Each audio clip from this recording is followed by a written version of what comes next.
Bus listrik buatan industri kereta api, Inka, yang masih dalam tahap uji coba disebut telah dipesan Kongo sebanyak 300 unit.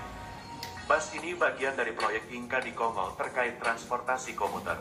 Nanti itu buat sistem feeder, bus pengumpan, di sana. Jadi udah pesen 300 bus, ucap Direktur Utama Inka Budi Noviantoro saat dihubungi, Rabu, 21/10. Budi menuturkan delegasi Democratic Republic of the Congo, DRC, telah bertandang ke Inka untuk melakukan pengujian yang berujung kesepakatan pemesanan terhadap ratusan bus listrik ukuran 8 meter ini. Inka mendapatkan proyek pengadaan kereta api penumpang, kereta barang, dan kereta rel listrik untuk Kongo dengan nilai 11 miliar dolar atau sekitar 161,7 triliun rupiah. Penandatanganan mega proyek itu sudah dilakukan di Madiun, Jawa Timur pada tanggal 14 Oktober. DRC yang juga tertarik dan telah mencoba produk ini minggu lalu. Malah minta yang besar juga 12 meter, tapi kami bilang belum bisa, dan akhirnya pesan yang sekarang, kata dia.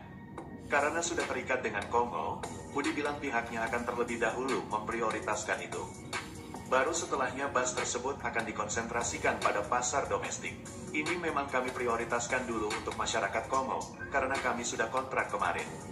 Tapi kalau misal Transjakarta mau ya, bisa juga tidak masalah, masa kami tolak. Tapi masalahnya Kongo yang sudah duluan kontrak, ucapnya.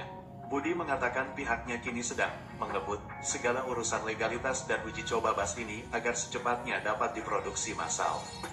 Bus dengan nama Einobus ini dikatakan sedang melalui uji jalan untuk ketahanan pada sejumlah kota Jawa Timur.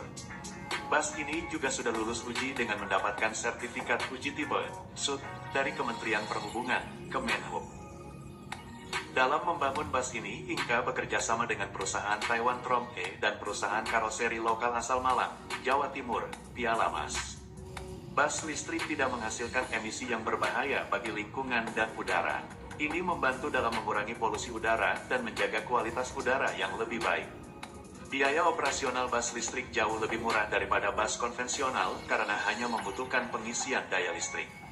Selain itu, bus listrik juga membutuhkan sedikit perawatan dan pemeliharaan. Bus listrik dapat menawarkan kinerja yang lebih baik daripada bus konvensional, terutama dalam hal akselerasi dan kecepatan maksimum. Bus listrik juga biasanya lebih tenang dan nyaman untuk penumpang. Bus listrik dilengkapi dengan teknologi terbaru, seperti sistem baterai lithium-ion yang canggih dan sistem pengisian daya cepat. Hal ini membuat bus listrik lebih efisien dan andal. Pemerintah Indonesia memberikan dukungan besar terhadap pengembangan bus listrik, termasuk dengan memberikan insentif dan subsidi untuk industri ini.